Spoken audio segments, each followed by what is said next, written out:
오늘은 많은 사람들이 관심을 갖고 있는 주제이기도 하고요. 저도 이제 나이를 먹으면서 좀 생각을 해보기도 하는 귀농, 귀촌에 대해서 이야기를 해보도록 하겠습니다. 사람들은 나이가 들수록 귀소 본능이 있다고 합니다. 시골에 태어나신 분이 도시로 올라가서 일을 하고 나서 정년할 때쯤 되면 다시 자기 시골로 찾아가고 싶어하는 마음, 여성분들보다는 오히려 남성분이 더 강하신데요. 그래서 요즘 귀농, 귀촌이 많이 늘고 있는 게 사실입니다. 귀촌과 귀농은 다릅니다. 내가 도시에서도 열심히 일했고 돈도 좀 모았고 좀 한가롭게 시골 가서 살아볼란다, 텃밭 가꾸면서 살아볼란다, 이게 귀촌입니다. 귀농은 뭐냐? 이 귀농은 사업하러 가는 거예요. 내가 농촌에 내려가서 농업이라는 어떤 사업을 통해서 내가 먹고 살 돈을 벌자가 귀농이에요. 농업이라는 거요, 이것도 하나의 전문 지식입니다. 가서 내가 그냥 씨 뿌리고 거두기만 하면 되는 게 농업이 아니라 어떤 품종을 써야 될지, 내 토질에 맞는 작목은 뭔지, 그 작목을 키울 때 언제 병이 오고 언제 충이 오고 언제 수확하는지, 이런 것들요 수십 년간 경험한 사람도 농사 짓기 힘들어합니다. 근데 농업에 대해서 아무것도 모르고 농사의 지식도 없는 사람이 시골 내려가서 농사를 짓는다? 당연히 실패하죠. 여러분들, 귀농의 성공률이 몇 %가 되는지 아십니까? 열에 9은 돌아온답니다. 성공률이 채 10%도 안 된답니다. 그만큼 귀농이 어려운 겁니다. 제가 귀농 교육할 때 귀농하시려고 하신 마음 대부분 뭐냐? 아내는 안 내려간대요. 자식들은 도시에서 공부해야 되니까 안 내려간대요. 그 남편 혼자 내려갑니다. 온 가족이 똘똘 뭉쳐서 농사를 지어도 힘든데 가족도 없이 혼자 내려가서 귀농이 과연 성공할까요? 사실은 힘든 이야기죠. 꼭 가족들과 같이 귀농을 하십시오. 가족이 없이 혼자 귀농하면 실패합니다. 대부분. 제가 아시는 분도 사순으로 귀농을 했는데요, 그래도 좀 기반이 있어서 복숭아 농사를 좀 지었습니다. 농촌 생각하면 정이 그립고 순박한 인심이 어쩌고, 농촌이 더 폐쇄적입니다. 귀농한 온 사람이 오면 저 사람 또 뭐 하려고 여기 왔을까? 뭐 해먹고 가려고 여기 왔을까? 이런 의심부터 합니다. 그래서 첫 해는 마을 사람들하고 친해질 수도 없어요. 관심도 안 가져주고 의심의 눈초리로 바라보죠. 1년 고생해서 복숭아 농사를 실패를 했어요. 2년째 또 농사를 짓고 있는데 마을의 어르신이 쓱 지나가면서 한마디 했답니다. 그렇게 하면 안 되는데, 방법도 안 알려주고 그렇게 해서 될까? 이러고 간답니다.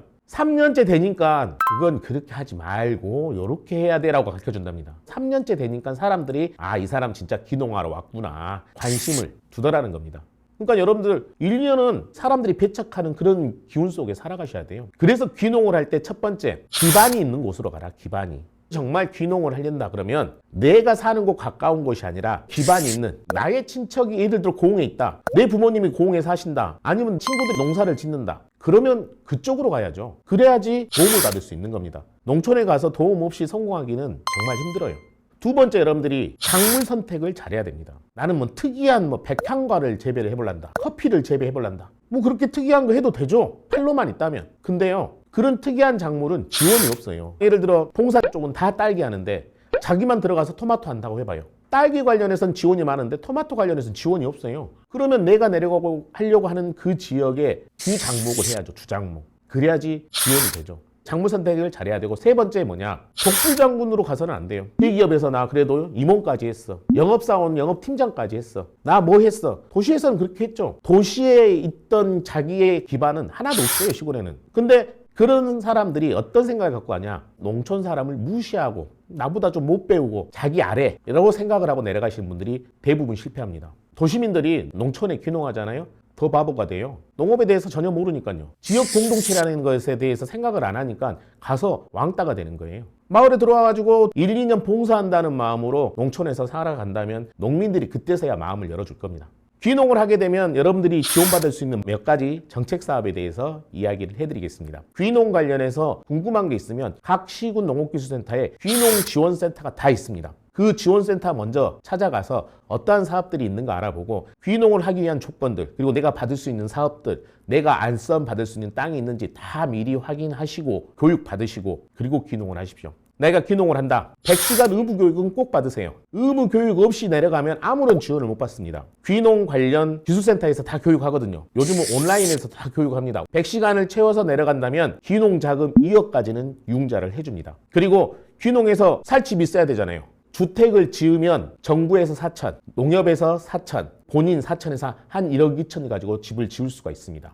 아니, 나는 그냥 기존에 있는 농촌에 있는 집을 샀다. 개보수 비용 최대 500만 원까지 무상 지원해 줍니다. 또 귀농하게 되면 농사지을 땅이 필요하잖아요. 그럼 농지은행 찾아가십시오. 농지은행 찾아가면 귀농자에 대해서 우선적으로 땅을 임대 알선을 해줍니다. 자, 그러한 것들을 알고 귀농하셔야지 무턱대고 귀농했다가는 결과적으로 100% 실패한다라는 것. 귀농도 사업이기 때문에 그런 준비를 철저히 하고 가셔야 성공할 확률이 훨씬 높아질 거라고 생각을 합니다. 평균 3년을 잡습니다. 정부 정책 사업 중에 청년 창업농이라는 사업이 있는데요. 만 39세 이하가 귀농을 하겠다면 3년간 급여를 주는 사업이 있습니다. 짧으면 1년 안에 정착할 수도 있죠. 하지만 5, 6년이 돼도 정착을 못하는 경우도 있습니다. 그래서 3년을 버틴 사람들은 결과적으로 귀농에 성공하더라고요. 귀농을 할 때 나 혼자 가는 게 성공의 지름길이다. 맞다 틀리다? 틀리다. 온 가족이 함께 해야 성공을 합니다. 나는 귀농을 할 때 나만의 특별한 작물을 심고 싶다. 맞다 틀리다? 틀리다. 나에게 도움은 되겠지만 결코 소득에는 도움이 안 됩니다. 농업은 그 마을 전체가 공동체로 하는 거기 때문에 그 마을에서 가장 많이 하는 작물을 선택을 하십시오. 오늘은 귀농에 대해서 여기까지 이야기를 하겠습니다.